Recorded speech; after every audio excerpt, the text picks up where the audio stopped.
আসসালামু আলাইকুম। সংবাদে আপনাদের সবাইকে স্বাগত জানাচ্ছি। আমি ফিরোজ তোহা। শুরুতেই সংবাদ শিরোনাম। বাংলাদেশের সর্বশেষ গুরুত্বপূর্ণ আপডেট সংবাদে আপনাকে স্বাগত। শুরুতেই সংবাদ শিরোনাম, পরে বিস্তারিত। প্রথমে জানাবো 19 জুলাই জাতীয় মহাসমাবেশ সফল করুন বললেন গোলাম পরোয়ার। রাজধানীর সোহরাওয়ার্দী উদ্যানে 7 দফা দাবি আদায়ের লক্ষ্যে আগামী 19 জুলাই বেলা 2টায় অনুষ্ঠিত ঐতিহাসিক জাতীয় মহাসমাবেশ সফল করার আহ্বান জানিয়েছে বাংলাদেশ জামাত ইসলামের কেন্দ্রীয় কার্যালয়ের সেক্রেটারি জেনারেল সাবেক এমপি অধ্যাপক মিয়া গোলাম পরোয়ার। মঙ্গলবার সমাবেশ সফল এবং সুশৃঙ্খলভাবে আয়োজনের লক্ষ্যে গঠিত বাস্তবায়ন কমিটির এক বৈঠকে সভাপতির বক্তব্যে তিনি এই আহ্বান জানান। জানাবো, জোট ছাড়ল ইউটিজে, পতনের দ্বার প্রান্তে নেতানিয়াহু সরকার।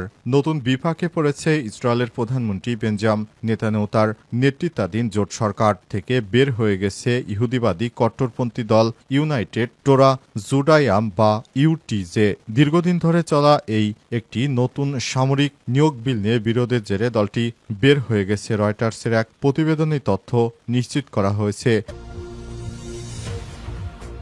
এরপর জানাবো, পুতিনের প্রতি হতাশ হলেও হাল ছাড়েননি ট্রাম্প। রাশিয়ার প্রেসিডেন্ট ভ্লাদিমির পুতিনের প্রতি হতাশ হলেও হাল ছাড়েননি মার্কিন প্রেসিডেন্ট ডোনাল্ড ট্রাম্প। বিবিসির সঙ্গে ফোনালাপে তিনি বলেছেন, আমি হতাশ, তবে এখনও হাল ছাড়িনি। তিনি পুতিনকে 50 দিনের আলটিমেটাম দিয়েছেন। এদিকে পাকিস্তানে ভারী বৃষ্টিতে 111 জনের মৃত্যু। বর্ষা মৌসুমে ভারী বৃষ্টিপাতে গত 26 জুন থেকে এখন পর্যন্ত 111 জনের মৃত্যু হয়েছে। দেশটির জাতীয় দুর্যোগ ব্যবস্থাপনা কর্তৃপক্ষ বিষয়টি নিশ্চিত করেছে। এদিকে উবার চালকের সিটে বসছে সৌদি নারীরা।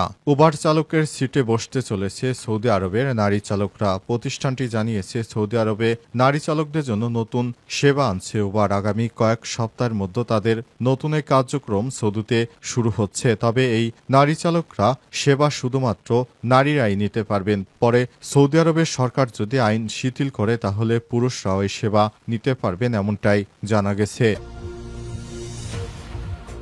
19 জুলাই জাতীয় মহাসমাবেশ সফল করুন বললেন গোলাম পরোয়ার। রাজধানীর সোহরাওয়ার্দী উদ্যানে 7 দফা দাবি আদায়ের লক্ষ্যে আগামী 19 জুলাই বেলা 2টায় অনুষ্ঠিত ঐতিহাসিক জাতীয় মহাসমাবেশ সফল করার আহ্বান জানিয়েছে বাংলাদেশ জামাত ইসলামের কেন্দ্রীয় কার্যালয়ের সেক্রেটারি জেনারেল সাবেক এমপি অধ্যাপক মিয়া গোলাম পরোয়ার। মঙ্গলবার সমাবেশ সফল এবং সুশৃঙ্খলভাবে আয়োজনের লক্ষ্যে গঠিত বাস্তবায়ন কমিটির এক বৈঠকে সভাপতির বক্তব্যে তিনি এই আহ্বান জানান। মগবাজারে দলের কেন্দ্রীয় কার্যালয়ে অনুষ্ঠিত এই বৈঠকে উপস্থিত ছিলেন বাংলাদেশ জামাত ইসলামের সহকারী সেক্রেটারি জেনারেল এবং কেন্দ্রীয় মিডিয়া ও প্রচার বিভাগের প্রধান অধ্যাপক অ্যাডভোকেট এহসানুল মাহবুব জুবায়ের, কেন্দ্রীয় নির্বাহী পরিষদ সদস্য ছাড়াও আরও অনেকেই। বৈঠকে জাতীয় মহাসমাবেশ অনুষ্ঠানে সর্বাত্মক প্রস্তুতির অগ্রগতি পর্যালোচনা করে 5 দফা সিদ্ধান্তসমূহ গ্রহণ করা হয়। সেগুলো হচ্ছে, সমাবেশের মঞ্চ প্রস্তুতি, মাইকিং, ব্যানার ও ডিজিটাল ডিসপ্লে সহ যাবতীয় কারিগরি প্রস্তুতি 18 জুলাই পূর্বেই সম্পন্ন করতে হবে। স্বেচ্ছাসেবক দলকে নির্দিষ্ট দায়িত্ব দিয়ে মাঠ পর্যায়ে মোতায়েন করা হবে এবং তারা আগত জনসাধারণকে সার্বিক সহযোগিতা করবে।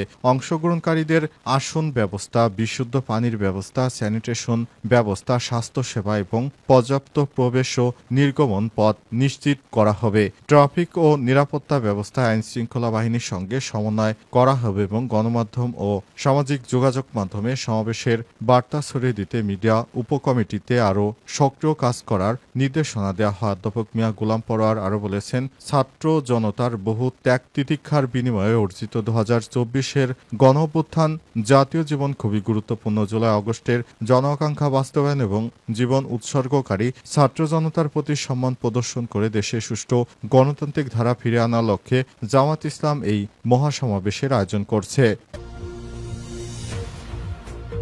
জোট ছাড়ল ইউটিজে, পতনের দ্বার প্রান্তে নেতানিয়াহু।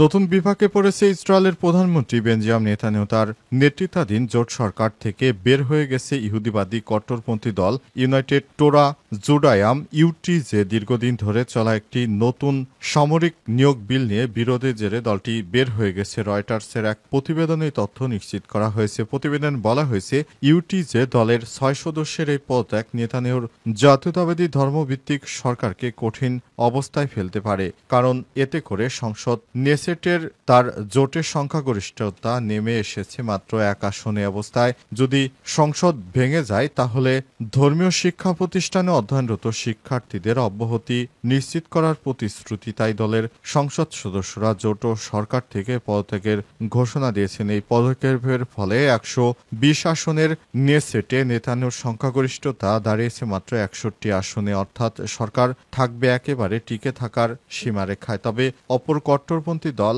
আস ও জোট ছাড়বে কিনা তা এখনো পরিষ্কার নয়।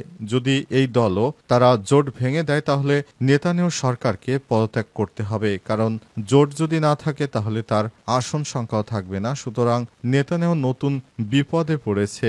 কি হবে সেটি এখনো স্পষ্ট করে বলা যাচ্ছে না। ভবিষ্যতে নেতানিয়াহুর কপালে কি দুঃখ আছে সেটি এখনো স্পষ্ট নয়। তবে ধারণা করা হচ্ছে নেতানিয়াহু সরকার এবার চরম বিপাকে পড়েছে। নেতানিয়াহু সরকার নতুন করে জোট ঠিকমতো রাখতে না পারলে খুব শীঘ্রই নেতানিয়াহুর পতন অনিবার্য, এমনটাই জানিয়েছেন তিনি।